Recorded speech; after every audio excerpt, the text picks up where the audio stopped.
You're here with us for another episode of Generating Change on Uba.tv. My name is Renee, I'm the host of this show, and this is my co-host Steven. Hi. As we are getting closer to GE13, Malaysians are reassessing the progress of the country and issues at hand. And one of the biggest issues plaguing Malaysia is corruption. We're privileged to have some guests to join us at this discussion. Welcome, Tony. Hi. National Publicity Secretary. And we understand that unraveling corruption is really a big issue in Malaysia. And in the bigger context of all this, which is fraud, it's a taboo and a big challenge in any part of the world, regardless of race, religion, or social differences. And we believe fraud is the mother of all evil and must be eradicated before we can proceed to fix other structural problems of the country. Yes, before we go into the question that we have for you, Tony, can you give us a layman explanation on what is corruption? Well, corruption is essentially a return for favor by providing providing service. A benefit. So that contravenes regulations or established practices.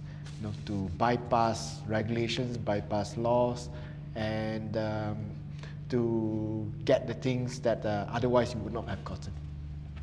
So can you tell us, what are the immediate steps, right, in fighting corruption if Pakatan comes into power?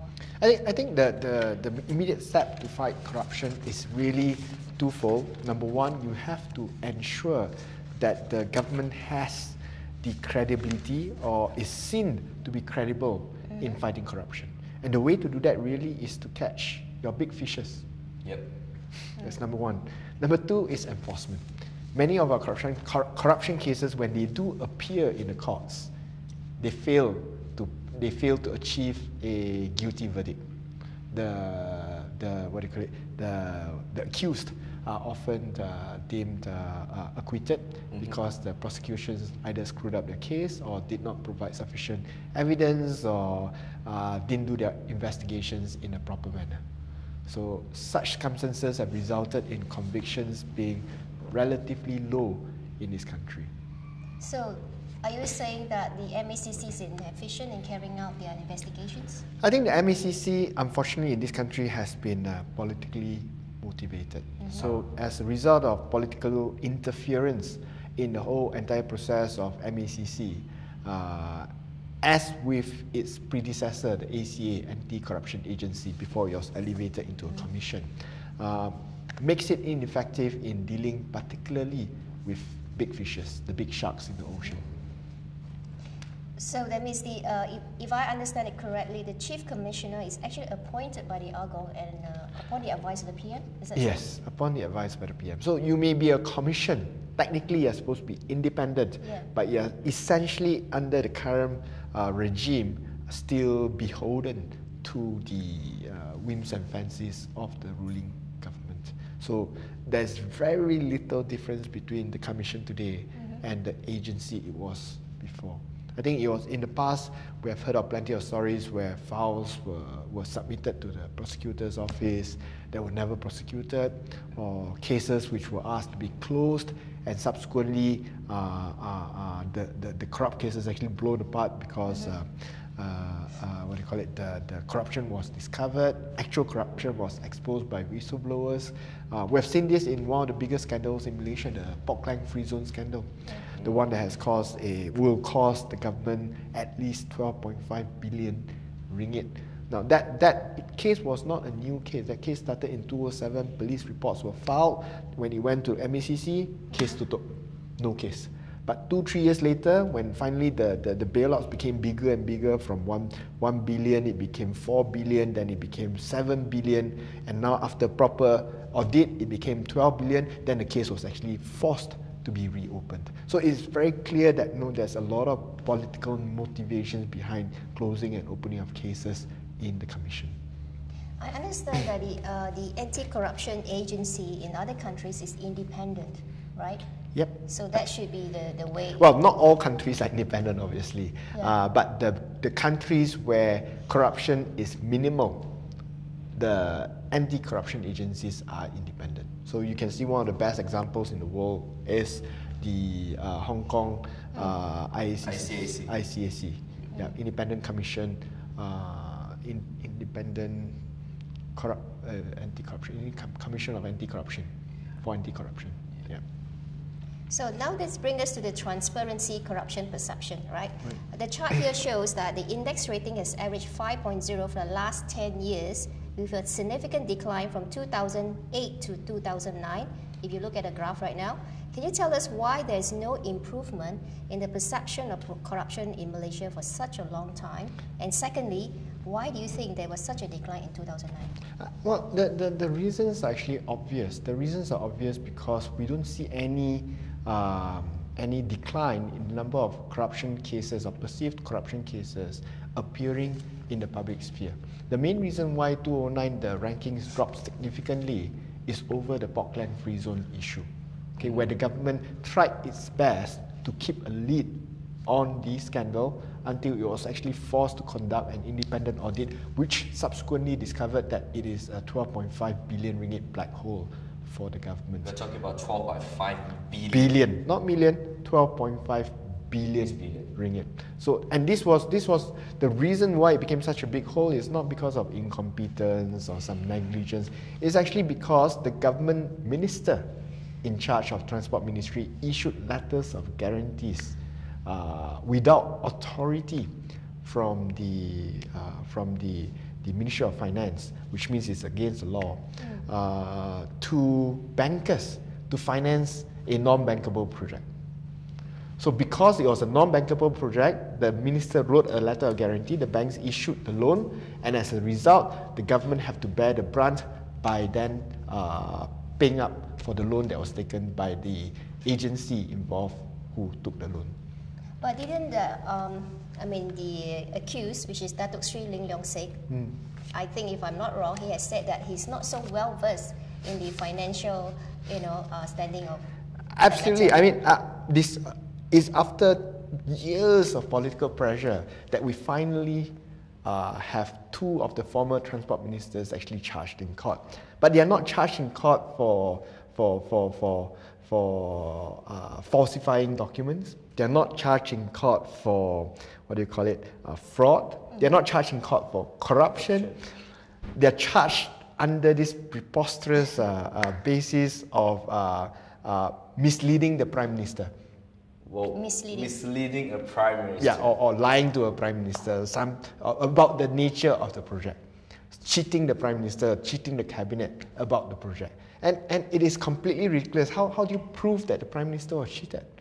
So, but that's of course for the court to deal and not for us to judge. But the curious thing is that despite the tons of evidence, which includes comments from the Auditor, the Attorney General himself over the project, they have chosen to prosecute these former ministers on this particular ground instead of on the clear-cut ground of corruption, abuse of power, or criminal breach of trust, which is obvious.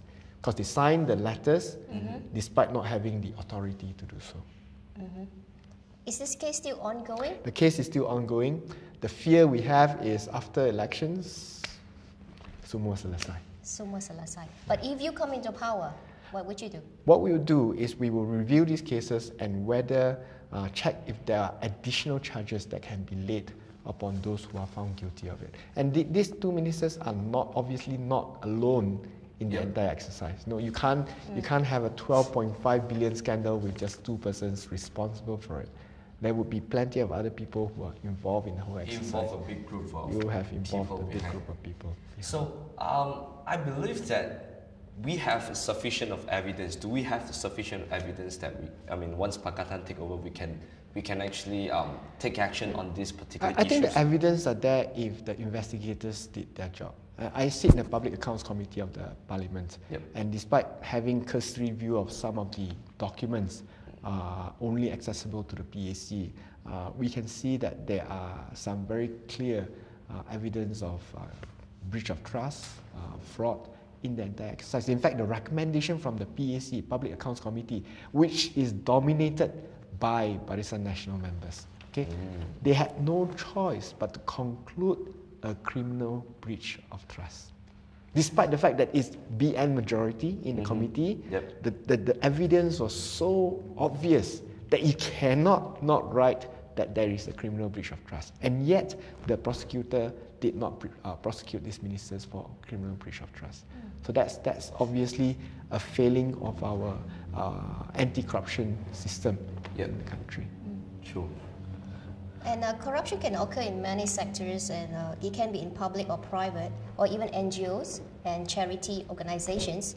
To your knowledge, which sectors you think or industries are the more or most susceptible to bribes? I think the entities that are most susceptible to bribes are those without good institutions or governance in place, and where funds are easily available. And unfortunately, as at this point in time, those related to the government sector tends to be more prone to corruption than others. I think that has been the case to date.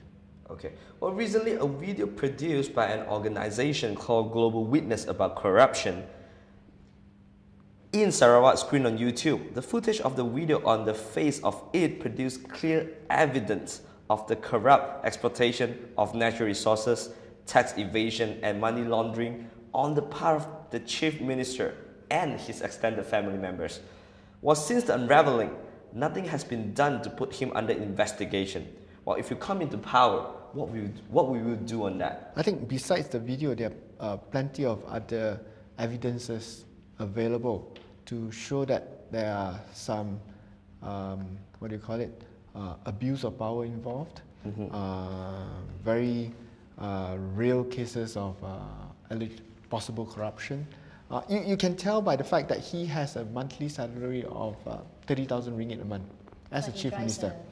No, Rolls-Royce comes under the state government, so he used the state government money, fair enough. But his personal wealth is reputed to be 45 billion ringgit. Wow. 45 billion ringgit. How the hell do you accumulate 45 billion ringgit? It's more than the top of 5. That's a really big number. That's a big number, and that has been compiled by the NGO Bruno Masters, tracking all the companies he has all around the world, including those held by his family members.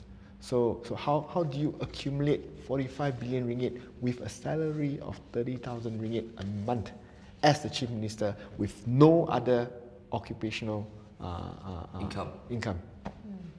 Wow, that's really a big gap from 30,000 to 45 billion. How much do you earn, David? Far less than that. Far less than 45 billion or far less than 30,000 a month? Far less than 30,000, of course. Oh my God. Per month, huh? But yeah, per month. I'm talking about per month. That's per day? No. But what is perhaps shocking is the fact that the video came out and nothing has been done about it. And the worst thing is, under pressure from the opposition, Pakatan Rakyat, Najib did say that, no, don't worry, all corruption will be investigated by MACC. We have MACC, which is independent, which will investigate all. And what is the response from the Sarawak Chief Minister, Tack Mahmud? He said, oh, no, I'm not going to cooperate with MACC.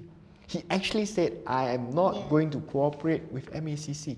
No? Because why? Because they have been naughty. And they are not sincere in carrying out their job. He even used the word naughty. Yes.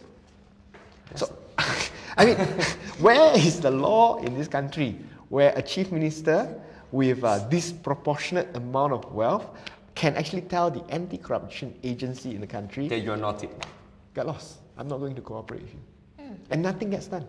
The Prime Minister says nothing on this episode. He's like he's above the Prime Minister.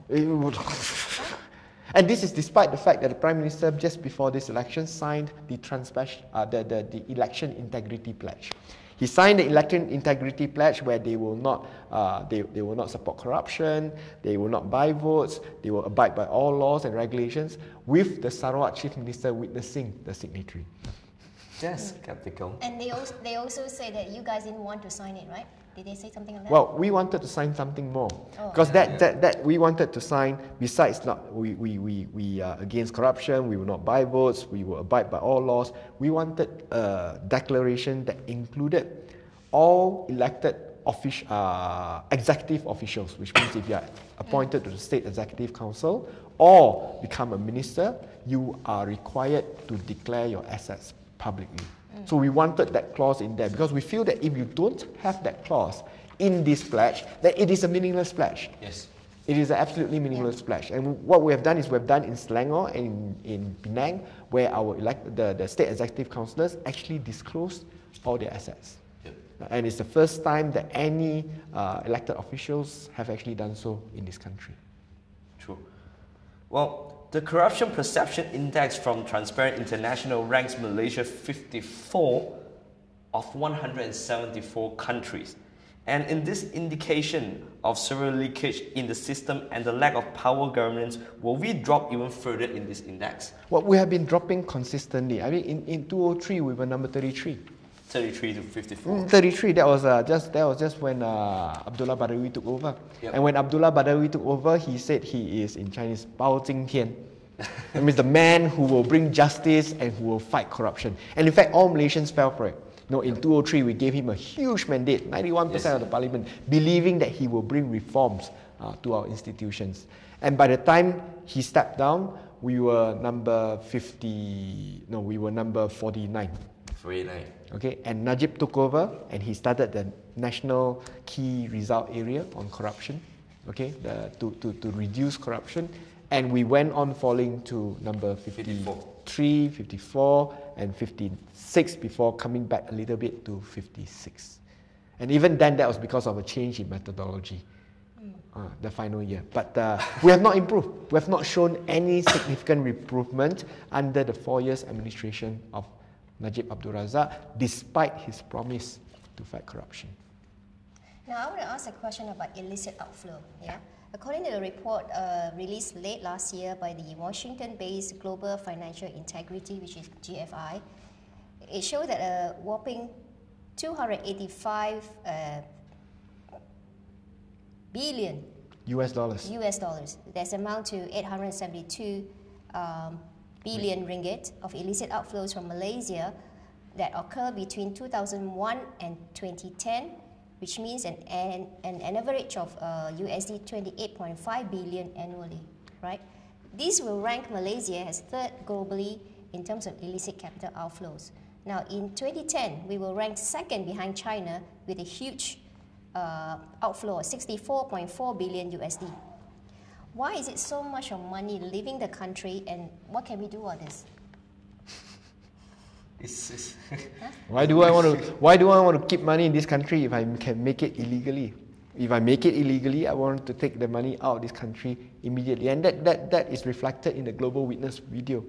What happened was that a piece of land in the state belonging to the natives has been sold to a family member, and the family member is now trying to flock off the piece of land to a foreigner, and they even have lawyers in the video advising the clients how to escape scrutiny and evade paying tax by using an offshore company in Singapore. And this is your illicit outflow. No, this is your illicit outflow. But it is shocking to think that Malaysia, tiny country like Malaysia, can rank number 2 in the world in terms of illicit outflow. Number two. And think about it. Number 1 is who? China. China is huge. China has a lot more money than we do. Yes. And if you divide China's the illicit outflow per capita compared to Malaysia's illicit outflow per capita, we outstrip China. We outstrip China in terms of illicit capital outflow. And yet, despite this report, we get no official answer from Bank Negara, we get no official answer from the Prime Minister, besides the comforting words that these figures must be wrong.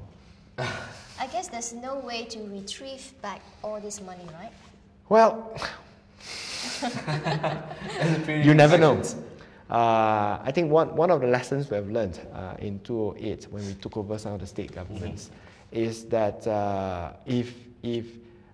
things that you don't see, but if you are inside, you may be able to detect whether by accident or by design and be able to recover some of these funds. Just as in Selangor, for example, we found out that one of the companies closely associated with Barisan Nasional actually owed for more than 10 years an amount exceeding 392 million ringgit. And when it was discovered, we collected it back within 6 to 7 months by Tan Sri Khalid. So it's a question of being able to find where the monies are placed, and some of them, I assume, the trails will be easier to detect than others. And for those which we can detect, you can be assured that we will do our very best to bring back the money for the country.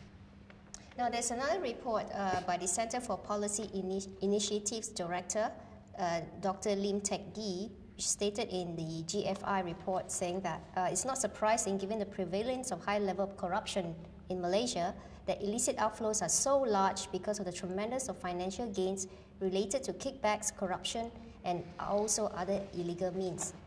Do you have any comments on Dr. Lim's views on this issue? I concur entirely totally with the agree. views. Yeah, and I think the reason why we don't seem to feel the pain. I mean, we don't have very high income, but it's not so bad. We suffer a bit under the cost pressures, but we do well. We have our Proton Saga, we have our house. Rental is a bit high. We don't have much savings, but we survive. We are a middle income country. The reason why we don't feel it is we don't realize we actually have a lot of what we call extraordinary or special resources which don't exist in many other countries. We have oil. Yep. Oil is like striking lottery. Yep. When you lose lottery money, you don't feel the pain. Like you strike lottery 1 million. And by accident, you drop 600,000 of it. You're left with 400,000. It's not so bad. I got 400,000, but 600,000 was taken out by somebody else. But you don't feel so bad. So you don't see money that you don't actually earn. So we earn our money regularly, 3,000, 5,000 a month. But there's this huge pile of money that's actually discovered that has been taken out and shared by the authorities and their friends, their cronies. So this is the money that has gone out. I mean, every year Petronas contributes more than 60 billion ringgit to the government's coffers. The government has no reason to tell us they don't have enough money. Yes. Where did all their money go? That's the question that we need to ask. So in this issue, there's a lot of, it's like a full package of corruption, money laundering, bribery, fraud, everything's in there. So I believe that we need more strategy on this particular issue, because I believe that corruption actually destroys the economy of Malaysia. Absolutely.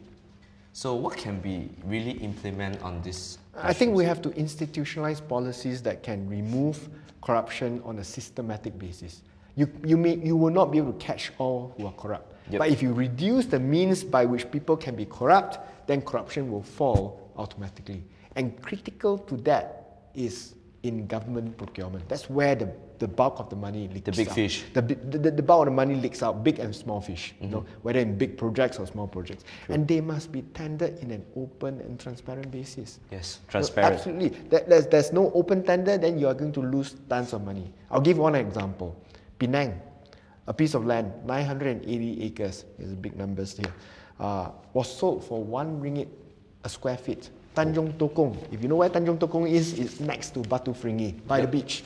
And in Penang, any piece of land fronting the beach, it's prime property. Yeah, it's gold. Yeah, 1 ringgit, 1 square feet, 980 acres, that works out to only 42.7 million, or 43 million, 43 million ringgit.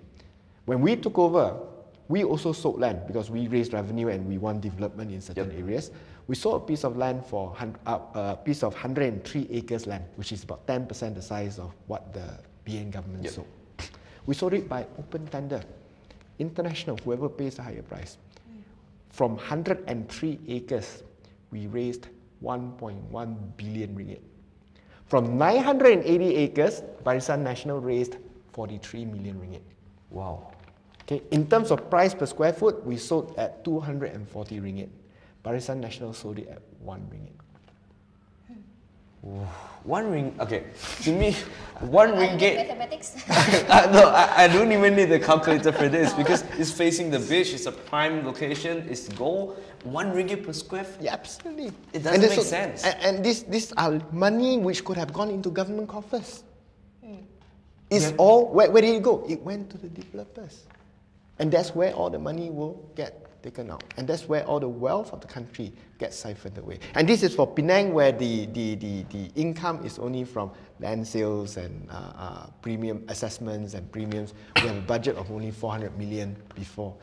Federal government budget 250 billion ringgit. Imagine the amount of savings you can have from just 10%. 25 billion ringgit a year. Wow, that's a really big numbers. And I think Penang, they did really good job. Even until today, we make a lot of profits, and it's something that we actually look for. Government doesn't make profit, it makes surpluses. Okay, we now have the Whistleblower Protection Act 2010, which protects any person who reports a serious offense to an enforcement agency. Well, do you think that this legislation goes far enough in protecting individuals who report serious misconduct, such as fraud and corruption, without fear and retribution? Well, the Whistleblowers Act is necessary. While we can quibble with the individual terms within the Act, which we believe can be improved further, on the overall context, the Whistleblowers Act is a positive improvement. Yep. But the problem is the credibility of the enforcement of the Whistleblowers Act. Now, if I'm working for a big crony boss who is friends with some minister, I found some documents that basically incriminates the minister and my boss. And the boss. Would I dare to go to MACC with these documents? That's the questions. Would I dare to go to MACC with these questions? Would this information leak out back to the minister and the boss, and I get persecuted instead? There's of course Witness Protection Act and stuff, but we know if there's no credibility in the witness protection system, there's no credibility in the confidentiality of the documents, then there's absolutely no protection I can receive from this particular act. I think whistleblower in Malaysia is actually confused on who should I actually look for, and I wouldn't even know even if I leak out this information will actually fall from a building. I have no idea. And what is most important is that under the Act, if I were to release this information to any other person other than the MACC, I am no longer protected. Because that's defamation. No, I'm no longer protected, full stop. So, if I want protection, I must just exclusively go to them. I cannot have the information leaked out to anyone else. But if I were to exclusively go to them, anything happens to me, no one knows. So, which means you're telling that there's a very big weakness in this act. It is a weakness because the credibility of the institutions are in question. Okay, here comes the question. What can we do? What can we do to actually improve this act? I think what we need to do is really create institutions that are truly independent from the executive. They are truly able to enforce the authority and not appointed former civil servants or former politicians to head these particular entities who are, at the end of the day, beholden to the ruling political party. Okay, what other measures should be implemented to protect whistleblowers in Malaysia? Well, as I mentioned, the real important thing, credibility of the institutions. Credibility. People must feel that I trust these institutions to do the right thing. As at this point in time, we have seen that many of the big fishes aren't taken. So if I'm working for a big fish, I know something is happening, I wouldn't dare to come forward with this information. That's number one. And we can see the political motivations behind many of our institutions. We have seen how the current Menteri Besar of Selangor under Pakatan Rakyat was prosecuted, attempted to be prosecuted by MACC with false allegations. The MACC chief will come out and make allegations against the current sitting Menteri Besar without having carried out the investigation. And we have proven that by recently the Menteri Besar winning the defamation suit against the MACC head and the government, and the head was actually forced to apologize in open court as well as via newspapers to the Menteri Besar that they have found absolutely no dirt on the Menteri Besar. We've also seen how MACC tried to discredit Pakatan Rakyat elected officials by really going right down to the tiny details in trying to capture corruption among us. And they went down to trying to get a witness statement from Teo Beng Hock over a 2,400 ringgit purchase of flags, Malaysian flags, to celebrate Merdeka. And for that, they kept him overnight, and the next day we found him dead on the 5th floor, dropping from the 14th floor to the 5th floor. For 2,400 ringgit, that happened. Not to say that there wasn't what do you call it? If it is corrupt, we should condone it just because it's 2,400 ringgit. But as at today, and after the investigation, they have found no evidence at all that there was any corruption in that 2,400 ringgit purchase of the flags. And yet, because they just wanted to prosecute and find gaps or holes in the Pakatan Rakyat officials, they went to that extent. Every tiny detail they do it, they'll close you for 24 hours in these offices. After 5 years, I was trying to find stuff. They have not found a single case of corruption among Pakatan Rakyat elected officials. I think that's a testament that there is no, I think that a clean government will ensure that the country prospers, and trusted politicians will make sure that the money of the people will not be squandered away. Yes, and this is the government that we want. Well, we've come to the end of the series. Thanks for watching Generating Change on Ubah.tv. Well, before we leave, we would like to remind all the Malaysians to Ubah and vote for a new and clean government on 5th of May. Well, thank you, Tony.